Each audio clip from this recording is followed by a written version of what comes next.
जब भी हम पेशाब करके आते हैं तो पेशाब करने के बाद आपका जो पेशाब के थैले के अंदर 1 ml भी यूरिन नहीं होना चाहिए। कई लोग जब पेशाब करके आते हैं तो उनका कहना ये है कि अभी भी उनको लगता है कि पेशाब बचा हुआ है और भी जाने का मन है, लेकिन उनका हो नहीं पाता है।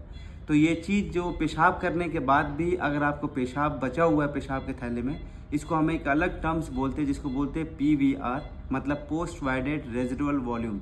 इसका मतलब ये होता है कि जब भी आप पेशाब करके आए और आपका अभी भी पेशाब बचा हुआ है, तो जब पेशाब बचा रहेगा तो उसके अंदर आपको UTI होने के चांस है, यूरिन का इन्फेक्शन होने के चांस है। वो जो पेशाब बचा होने की वजह से उसमें स्टोन बन जाता है, ब्लैडर स्टोन होने का रीज़न हो सकता है। और तीसरा जो हो सकता है कि आपका जब भी पेशाब वहाँ बचा रहेगा तो आपको भारीपन का एहसास होगा हर वक्त। और कभी कभी क्या होता है कि जब पेशाब के थैले में अगर पूरा पेशाब बाहर नहीं निकलता है तो बूंद बूंद करके वो टपकता रहता है, जिसको हम लोग एक अपनी तरफ से बोलते हैं ओवरफ्लो इनकंटिनेंस।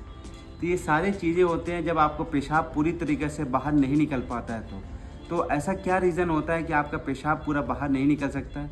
एक तो जो आपका पेशाब का थैला वही काम करना बंद कर दे, मतलब जो पेशाब का थैला होता है जो आपस में से सिकुड़ता है तो पेशाब बाहर निकलता है। तो मान लीजिए आपका पेशाब का थैला अगर सिकुड़ नहीं रहा है, काम नहीं कर रहा है, तो पेशाब वैसे ही वैसे इकट्ठा रहेगा और अंदर कलेक्ट होता रहेगा और बाद में बूंद बूंद टपकता रहेगा।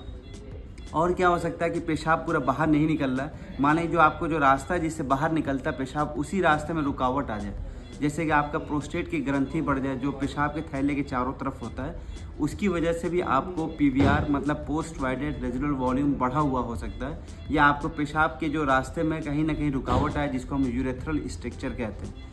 ऐसे बहुत सारे रीज़न हैं जिसकी वजह से पेशाब के आपका बाहर जाने के रास्ते में रुकावट आ सकती है, जैसे कि आपका BPH हो सकता है। दूसरा रीज़न हो सकता है कि आपका जो है ब्लडर ने काफ़ी हाई हो गया है, या तीसरा हो सकता है कोई इन्फेक्शन हो या यूरेथ्रल स्ट्रक्चर हो। तो एक बार हम लोग जब चारों तरफ से देख लेते हैं कि ऐसा क्यों हुआ है, इसके लिए जो देखने का जो टेस्ट होता है यूरोफ्लोमेट्री उसको बोलते हैं, वो यूरोफ्लोमेट्री करा के देखते हैं, फ्लो का पैटर्न देखते हैं। अगर उससे भी नहीं पता चलता है तो हम लोग एक सिस्टोस्कोपी करके देखते हैं, मतलब दूरबीन डाल के पेशाब के अंदर पूरा झांक के देखते हैं कि कहाँ गड़बड़ी है। अल्ट्रासाउंड का भी हम लोग टेस्ट करके देखते हैं कि कहाँ पे इशू आ रहा है। आपको यकीन दिला रहा हूँ कि एक बार पता चल जाता है तो ये प्रॉब्लम बिल्कुल सॉल्व हो जाता है। कई लोग अपना जब एग्जामिनेशन करते हैं, जब अल्ट्रासाउंड कराते हैं, तो उसमें PVR आप देखेंगे कि काफ़ी हाई दिखा रहा होगा। कहा जाता है कि आपका PVR अगर 20 से 30 ml से ज़्यादा है तो इसका मतलब आपका हो सकता है कि यूरिन में इन्फेक्शन होने वाला है। ऐसे चीज़ को आपको सही कराना ज़रूरी है। तो एक बार जब आपको आइडिया लग गया कि PVR हाई है तो उसके बाद आप क्या करेंगे, तो सबसे पहले आप उसको कॉज को आइडेंटिफाई करेंगे कि क्यों हुआ है ऐसा। एक बार जब आइडेंटिफाई हो जाए तो उसके बाद उसका अलग अलग उसका इलाज होता है, जैसे कि न्यूरोजेनिक अगर ब्लैडर है, मतलब ब्लैडर काम नहीं कर रहा है तो उसमें CIC करते हैं। अगर प्रोस्टेट बढ़ा हुआ है तो प्रोस्टेट जो बढ़ा हुआ है उस ग्रंथि के लिए हम लोग या तो दवाई चलाते हैं या तो ऑपरेशन करते हैं।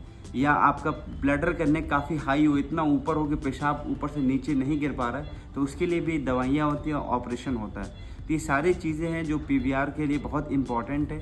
एक बार PVR का आइडिया लग जाता है तो कई सारे चीज़ों का हम लोग आइडेंटिफाई कर लेते हैं।